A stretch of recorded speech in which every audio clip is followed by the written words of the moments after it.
السلام علیکم ورحمۃ اللہ وبرکاتہ. کیسے ہیں آپ سب؟ امید ہے سب خیریت سے ہوں گے.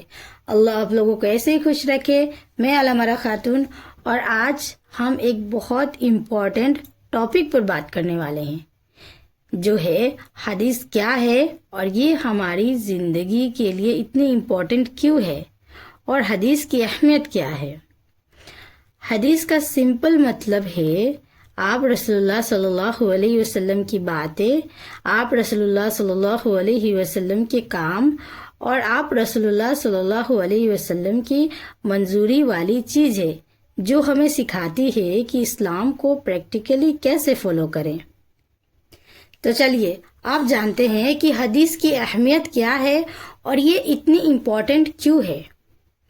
تو جان لیجئے کہ آج کے زمانے میں لوگوں کے کنفیوز ہونے کی وجہ یہ ہے کہ انہیں لگتا ہے کہ صرف قرآن پڑھ لینا ہی کافی ہے، لیکن اصل بات یہ ہے کہ قرآن ہمیں بیسک ہدایت دیتی ہے، اور آپ رسول اللہ صلی اللہ علیہ وسلم کی حدیثیں ہمیں بتاتی ہے کہ ان ہدایتوں پر پریکٹیکل عمل کیسے کیا جائے.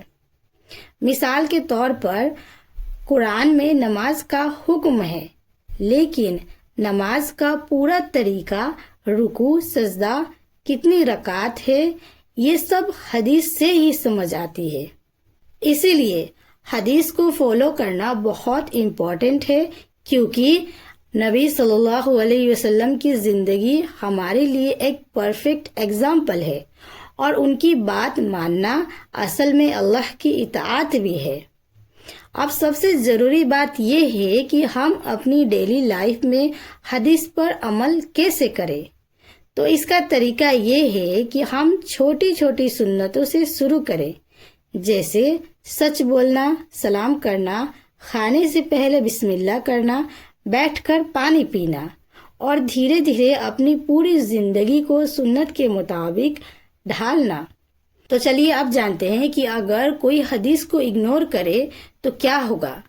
اگر کوئی کہتا ہے کہ ہمیں حدیث کی ضرورت نہیں، تو پھر اسلام کو پریکٹیکلی فالو کرنا مشکل ہو جاتا ہے، کیونکہ قرآن ہمیں حکم دیتا ہے جیسے نماز پڑھو، روزہ رکھو، زکوٰۃ دو، لیکن ان باتوں کا پورا طریقہ ڈیٹیل میں نہیں بتاتا.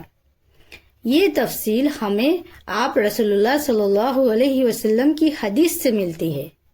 سوچئے اگر حدیث نہ ہو تو نماز کتنی رکعت ہے، رکوع اور سجدہ کیسے کرنا ہے، زکوٰۃ کس مال پر اور کتنی دینی ہے، روزہ کب شروع اور کب ختم کرنا ہے، اور کن کن چیزوں سے روزہ ٹوٹتی ہے، ان سب سوالوں کا کلیئر جواب نہیں ملے گا، اور ہر انسان اپنی مرضی سے دین کو سمجھنے لگے گا، جس سے کنفیوژن اور پیدا ہوگی. اسی لیے حدیث کو اگنور کرنا اصل میں دین کو ادھورا کر دینا ہے، کیونکہ حدیث ہی وہ ذریعہ ہے جو قرآن کو سمجھاتی اور ہمیں صحیح طریقے سے عمل کرنا سکھاتی ہے. اب آئیے جانتے ہیں سب سے بڑی پرابلمز جو بہت سے لوگ، جو اکثر لوگ کہتے ہیں کہ ہم حدیث پر عمل ہی نہیں کر پاتے. تو اس پرابلم کا سلوشن کیا ہے؟ جب ہم حدیث پر عمل کرنا چاہتے ہیں تو کچھ کامن پرابلمز آتی ہے، لیکن ان کا سلوشن بھی بہت ایزی ہے. اگر کوئی کہتا ہے میرے پاس ٹائم نہیں ہے، تو اصل میں ہمیں بس 10 منٹس نکالنے ہوتے ہیں، جو ہم آسانی سے موبائل یا فالتو چیزوں سے بچ سکتے ہیں. اگر سمجھ نہیں آتی، اگر آپ کو حدیث سمجھ میں نہیں آتی، تو مشکل بک کی جگہ آپ سمپل لینگویج والی بک پڑھیں، تاکہ آپ کو آسانی ہو پڑھنے میں. اور اگر فالو کرنا مشکل لگتا ہے تو ایک ساتھ سب کچھ چینج کرنے کی بجائے اسٹیپ بائی اسٹیپ چینج کریں. پہلے ایک سنت اپنائیں، پھر دھیرے دھیرے اور ایڈ کریں. اس طرح دن پر چلنا آسان ہو جاتا ہے. اور آپ یہ بات جان لیں کہ اگر آپ حدیث پر عمل کرتے ہیں تو اس کے بہت سے فائدے ہیں. اس کا سمپل مطلب یہ ہے کہ جب ہم حدیث پر عمل کرتے ہیں تو سب سے پہلے دل کو سکون ملتا ہے، کیونکہ ہم صحیح راستے پر ہوتے ہیں. پھر زندگی آسان لگتی ہے، کیونکہ ہر کام کا بیسٹ طریقہ ہمیں آپ رسول اللہ صلی اللہ علیہ وسلم کی سنت سے مل جاتی ہے، اور اس سے اللہ کی رضا بھی حاصل ہوتی ہے، یعنی اللہ ہم سے خوش ہوتے ہیں۔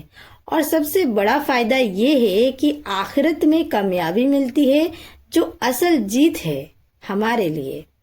تو ان سب باتوں کو کہنے کا مطلب یہ ہے، اس کا سمپل مطلب یہ ہے کہ آج سے ایک چھوٹا سا سٹیپ لیں کہ روز صرف ایک حدیث سیکھیں اور اس پر عمل کرنے کی کوشش کریں، تاکہ دھیرے دھیرے پوری زندگی سنت کے مطابق بن جائے۔